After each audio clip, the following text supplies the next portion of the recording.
Salut à tous, j'espère que vous allez bien, c'est Romain et on se retrouve aujourd'hui pour revenir en détail sur cette finale de la Coupe de France maîtrisée sans trembler par les Parisiens hier soir contre des Rémois qui nous ont jamais mis en danger. 3-0 mi-temps et puis en seconde tu peux te permettre de faire tourner dans tous les sens du terme, le ballon sur le terrain, ton effectif avec les remplacements pour négocier cette finale évidemment de la semaine prochaine en Ligue des Champions parce que c'est l'innovation par rapport à toutes les finales de Coupe de France qu'on a jouées sous la RQSI. Eh bien, ce n'était plus le dernier match de la saison, mais une répétition générale avant cette finale à Munich la semaine prochaine. Grosse équipe hier, alignée par Luis Enrique, à part Matvei Safonov dans les cages et le choix de sortir Kvara au dernier moment, imposé par ses maux de tête selon la presse, ses nausées selon Luis Enrique en conf d'après-match. Le Géorgien est reparti chez lui à la mi-temps, mais bon, il devrait être apte la semaine prochaine si c'est bien des maux de tête ou nausées qu'il avait hier soir. Et au final, une première mi-temps pleine qui me fait penser à la finale de la saison passée contre Lyon, rappelez-vous. Alors à ce moment-là, on jouait à Lille, le déplacement à Pierre-Mauroy. On a retrouvé le Stade de France hier et ça fait plaisir parce que j'aime bien l'ambiance, j'aime bien les finales ici. Il faut les garder avec les supporters parisiens, tout ça. J'y étais, virage, bonne ambiance, malgré une pelouse bien merdique pour le coup. Et heureusement, personne ne s'est blessé parce que tout le monde glissait. Nuno, Dembélé, même à un moment en première mi-temps, à chaque fois qu'il y a un temps mort, il a les mains sur les genoux, il se touche le mollet. On a un peu peur. Au final, on s'en sort sans casse et ça, c'est parfait. Et donc une finale qui ressemble à celle de la saison passée dans le sens où on a retrouvé certaines dispositions, certains automatismes qu'on avait à ce moment-là. Le trio du côté gauche, Nuno Mendes, Fabian Ruiz et Barcola, qui rappelez-vous avait très bien fonctionné en mai 2024, avec Ruiz qui déjà avait fait un match plein. Hier, c'est encore une fois le meilleur milieu sur le terrain. Et à droite aussi, la relation Dembélé-Hakimi qui ont beaucoup échangé, notamment Dembélé qui envoie Hakimi dans la profondeur la plupart du temps. Un Dembélé qui a joué un petit peu partout, que ce soit numéro 10, quatrième milieu de terrain, mais aussi ailier droit. Après l'entrée de Gonzalo Ramos, là c'était très clair, mais aussi avant, il y a pas mal d'actions qu'il démarre vraiment en collant la ligne et donc avec ce rôle qu'on ne lui connaissait plus depuis assez longtemps. Bon, il n'a pas marqué, toujours pas retrouvé ce côté clinique devant le but, mais dans le jeu, voilà, il réussit toujours à combler par une partie très réussie hier soir. Il y a des passes trouvées qui sont absolument extraordinaires. Celle à la 9e pour Hakimi, c'est vraiment du très très haut niveau. Bref, donc pour revenir sur l'équipe, logique de mettre ce 11, Luis Enrique il l'a dit, on a à chaque fois une semaine complète pour préparer les matchs, on s'entraîne avec une intensité en plus, on travaille énormément à l'entraînement et ça s'est vu hier, dès les premières minutes, pressing étouffant et d'ailleurs jusqu'aux dernières avec les retours défensifs d'Achraf Hakimi, de Barcola aussi à plusieurs reprises en deuxième mi-temps. Donc Safonov dans les cages, je comprends le choix, déjà parce que sur cette Coupe de France plus généralement, t'as fait tourner au niveau des gardiens, c'est lui d'ailleurs qui te remporte la toute première séance de tir au but contre Lens, rappelez-vous, premier match, le 32e, en décembre. D'ailleurs, c'était probablement le match le plus compliqué du parcours, parce qu'après, c'est vrai que c'était un parcours assez facile. Toutes les Ligue 1 ont choc, voilà, on se retrouve avec Reims en finale, et nous, bien, on a eu Dunkerque en demi-finale, le Stade Briochin et Pally. Donc c'est vrai que le parcours en Coupe de France cette saison a été plutôt facile, parce que la saison dernière, c'était des Reims, Lyon en finale, Rennes, non, je crois pas qu'on joue l'OM l'année dernière. Mais voilà, bref. Donc, ça fait plaisir de remporter cette 16e Coupe de France. Safonov que tu mets dans les cages. Aussi peut-être en perspective de la finale de la semaine prochaine, parce que c'est ton gardien remplaçant. Peut-être que Donnarumma peut se péter à Munich. Et Safonov, sur les derniers matchs, c'était Tenas qui avait eu du temps de jeu. Safonov n'a pas joué depuis très longtemps. Donc, c'était le bienvenu après un match où il y a vraiment rien à dire, quoi. Juste un ballon à capter, un centre où il fait une belle sortie, oui, deuxième poteau, je crois c'est aux alentours du quart d'heure de jeu. Par contre, au pied, pas serein, des ballons envoyés en touche, une sortie en deuxième qui est pas très maîtrisée. C'est vrai que là-dessus, c'était plutôt moyen hier, Safonov. Mais sinon, bon, un match où il n'y a pas grand-chose à en tirer. Mais même sur la partie défensive de l'équipe, en fait, à part souligner le pressing étouffant sur le premier relanceur, les Pacho Marquinhos, on va passer assez vite. Donc début de match où tu es très sérieux, dans l'intensité, dans les dédoublements avec une animation comportant quand même 2 latéraux très très hauts. Hakimi, alors, Kvara sort du 11. Et c'est Doué qui rentre. Parce que Barcola était même titulaire. La ligne initiale, c'était Barcola, Dembélé, Kvara. Et à ce moment-là, je me dis, sur les 2 derniers matchs, c'est quand même Barcola qui est préféré à Doué. Est-ce qu'on n'est pas sur... sur les 6 matchs, par exemple, qu'on a eu à jouer en phase d'élimination directe de Ligue des Champions, Barcola a été titulaire sur les 4. Ces dernières semaines, il est un peu moyen, il a perdu un petit peu en finition et tout ça, on le soulignait dans les débriefs. Mais voilà, c'est une réalité aussi. Hein, il a joué les 2 tiers de nos matchs à élimination directe en tant que titulaire en Ligue des Champions.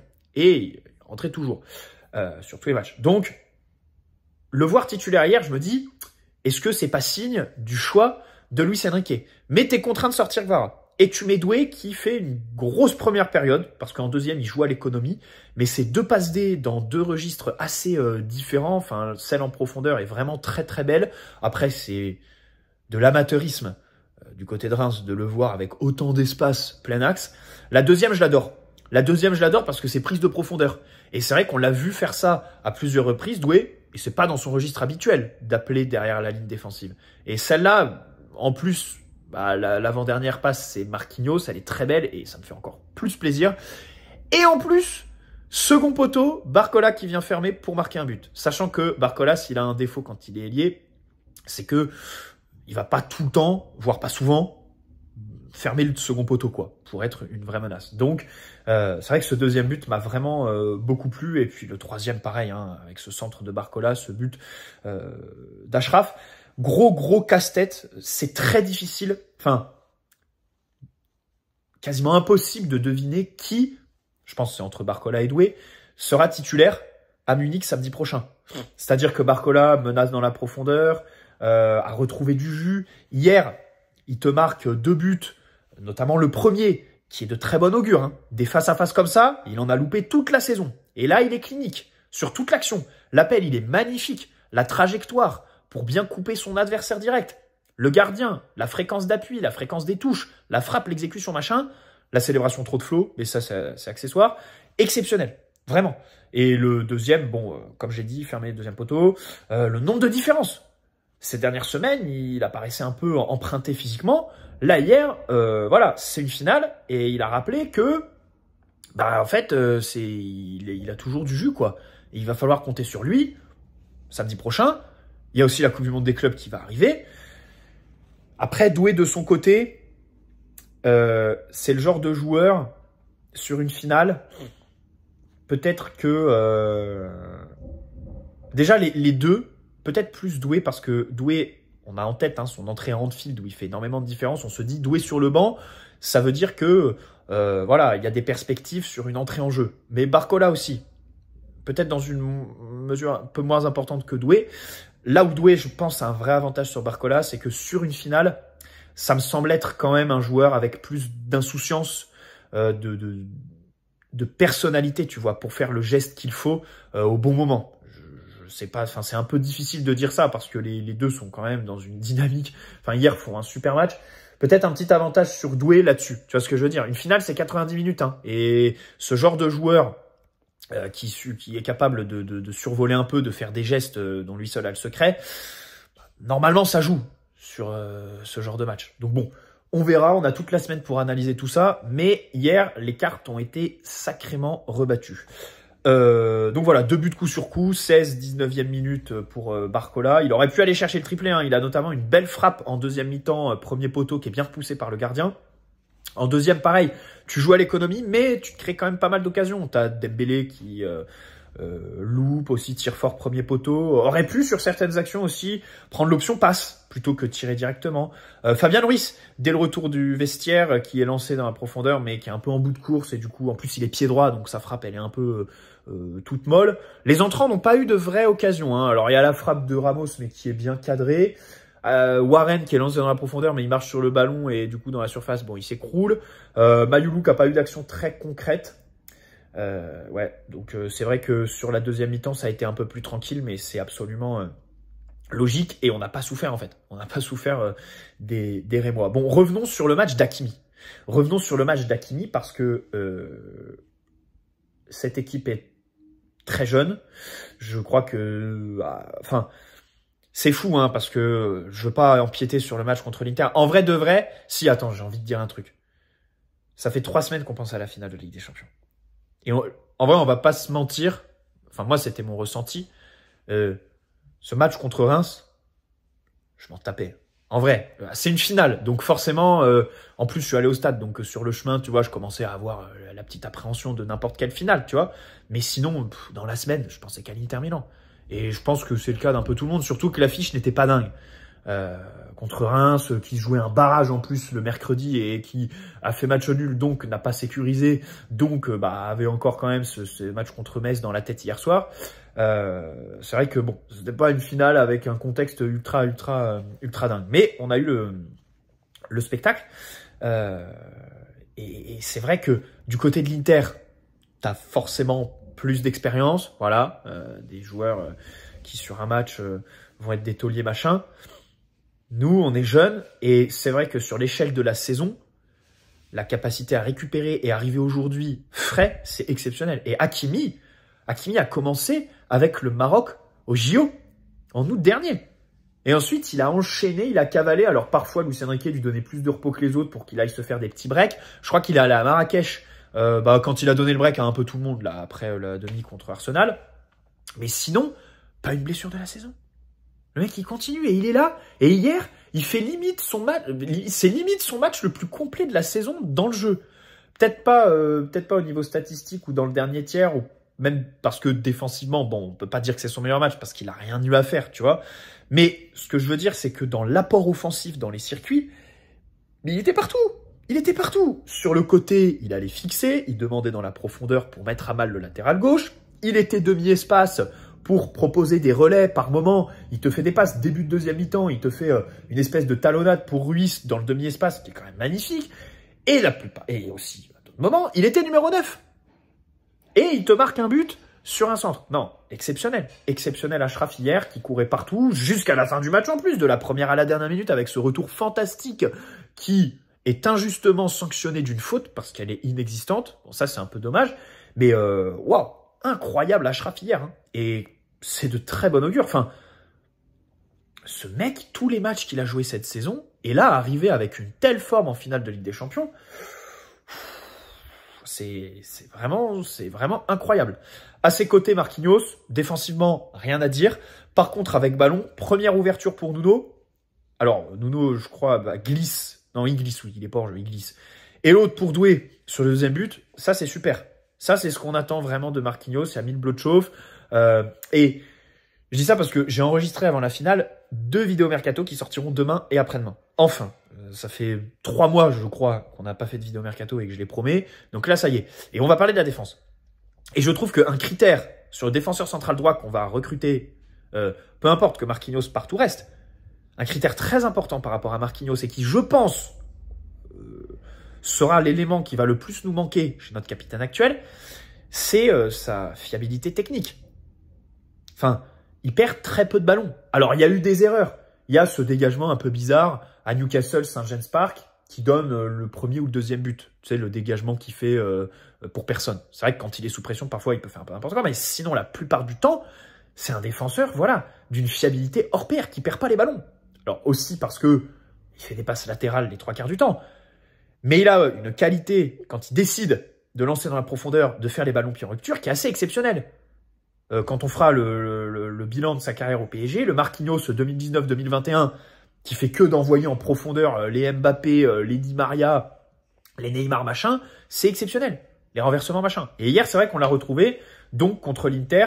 Je dis ça parce que l'Inter ne devrait pas nous presser autant qu'un Barça, par exemple, qui était du coup le deuxième adversaire.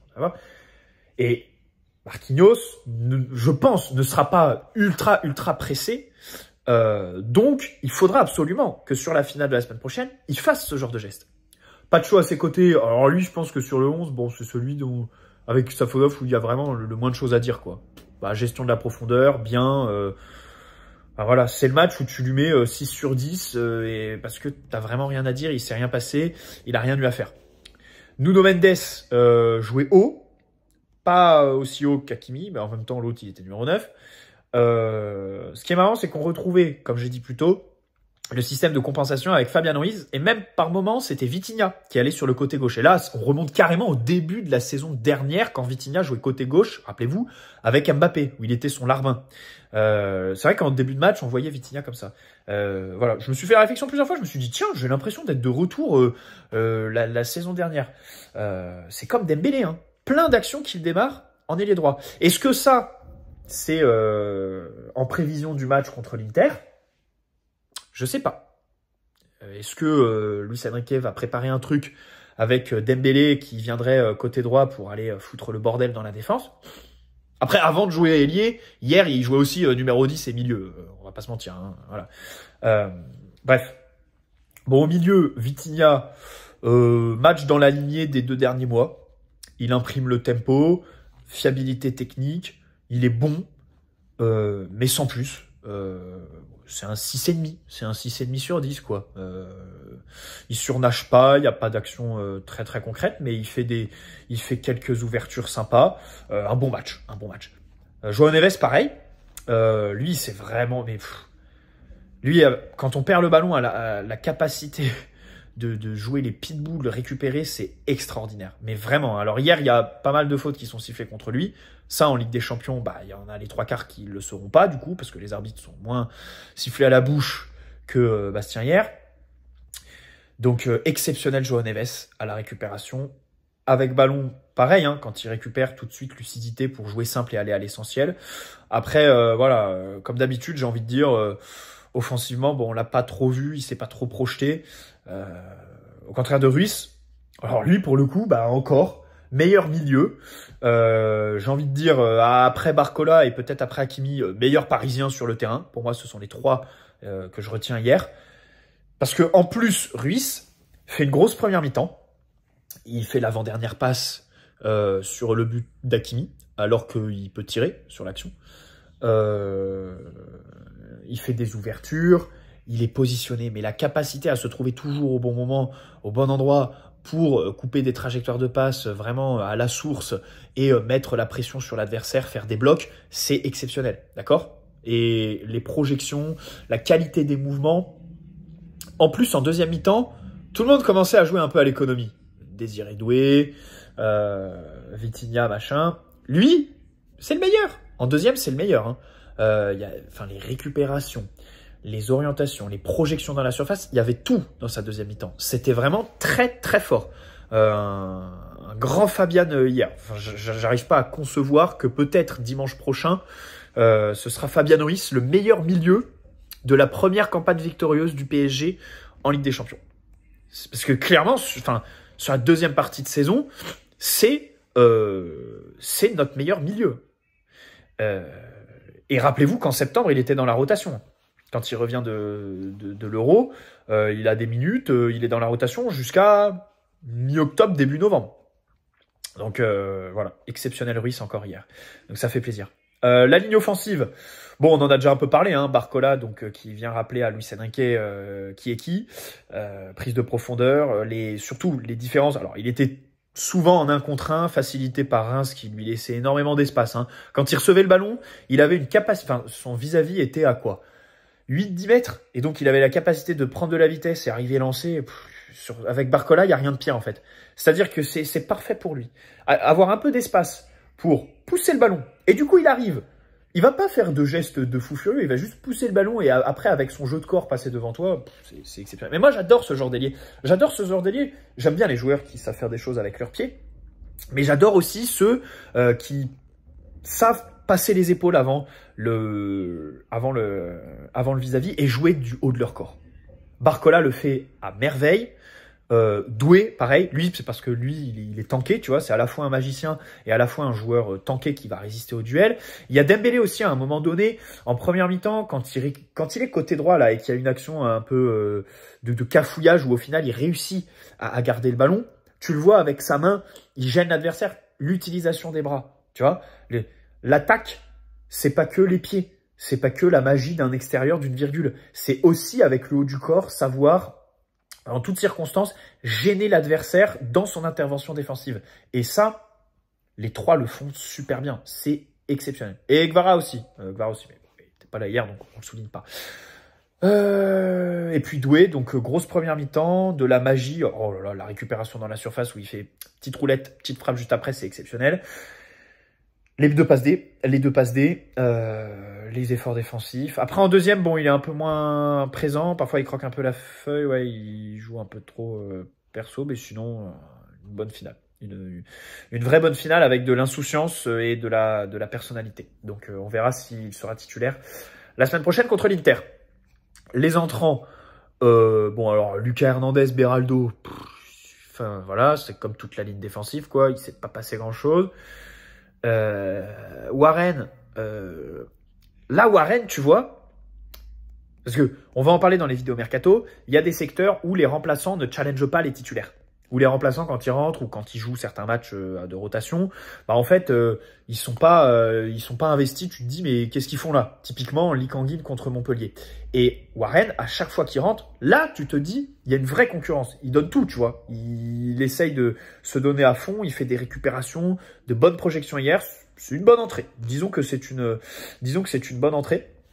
Mayoulou, alors pareil, hein, il y a de la bonne volonté chez Mayoulou parce qu'il est jeune, il est frais, il a envie de gratter le plus de minutes possible. Après, il y a des coups plus ou moins bien joués. Le contre du superbe retour d'Hakimi, ça part d'un corner pas bien joué par Seny, quoi. Voilà, et je vérifiais quelque chose, mais Seny est rentré, pas Lee Kang-in. Et on le disait il y a 15 jours, Seny passe devant le Coréen dans la hiérarchie. Enfin, un jeune de 18 ans passe devant un joueur international. Et qui en plus, Lee, pour le coup, il est vraiment apprécié de Luis Enrique. Hein. Je crois qu'il a plus de 40 matchs cette saison. Pas en tant que titulaire, mais je crois qu'il a joué plus de 40 matchs cette saison. Et on sait qu'il l'adore, Luis Enrique. Mais il est rétrogradé dans la hiérarchie pour Seny Mayoulou. Et ça, c'est pareil. C'est encore un exemple de d'où on est arrivé et d'où on vient. Parce que rappelez-vous, à l'époque des Moussa Diaby, Christopher Nkunku, Xavi Simons, Pochettino lui préférait Wijnaldum quoi qu'il arrive. Et il allait en conférence de presse, il te disait, mais les jeunes, c'est pas comme ça. Moi, les mecs, c'est des internationaux, les titulaires. Donc, il y a un gap. Là, non.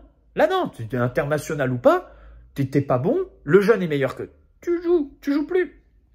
Bon, Gonzalo Ramos, entrée, bon, il y a la frappe, sinon bof. Et puis voilà, on a fini sur les entrées. Et donc, belle célébration après, belle célébration. Le petit message de Marquinhos, et puis maintenant, eh bien, repos, préparation, tactique et déplacement à Munich la semaine samedi prochain pour écrire l'histoire. C'est indescriptible. Le niveau d'attente, d'impatience, c'est impossible à décrire. C'est impossible à décrire. Bon, il y a un truc que je dis à tout le monde, c'est en tant que 2003, quasiment 2004, en fait, on a grandi donc avec ce PSG, on a vu toutes les désillusions. Et là, tu sais, on est à un moment, tu vois, bon, on est en études, machin, on est en train de grandir, on a fêté nos 18 ans, nos 20 ans. Mais en fait, je me dis, mais si on prend la Ligue des Champions, c'est tellement plus fort que n'importe quoi, c'est le passage à l'âge adulte. Genre, pour moi, ce sera le passage à l'âge adulte. Ça y est, on peut m'autoriser à acheter de l'alcool dans les magasins, on peut me donner le permis de conduire. Je serai un adulte si on gagne la Ligue des Champions. Ce sera fini, l'histoire de mon enfance est terminée, parce qu'on en a tellement souffert. Mais vraiment, ça fait un mois que je fais que me ressasser tous les matins où t'étais la risée du collège. En plus, moi, avec la chaîne YouTube, c'était atroce. Quand on sort, mais contre le Real, quand on sort contre United, quand on sort contre le Barça, tout ça... celui contre Munich aussi, la double confrontation contre Munich où on n'existe pas sur les 180 minutes, c'était quand? C'était 2023 avec Christophe Galtier. Mais la double confrontation contre Manchester City en 2015-2016, l'horrible match retour qu'on perd, le vieux 1-0 contre un Manchester City qui n'est même pas bon. Non. Et c'est là ce qui peut se passer la semaine prochaine, c'est extraordinaire. Bref. Bonne soirée, bonne semaine à tous. On parle mercato lundi, mardi. Et jeudi, vendredi, on fait les avant-matchs, les analyses de PSG Inter. Ok? Ciao les amis, prenez soin de vous.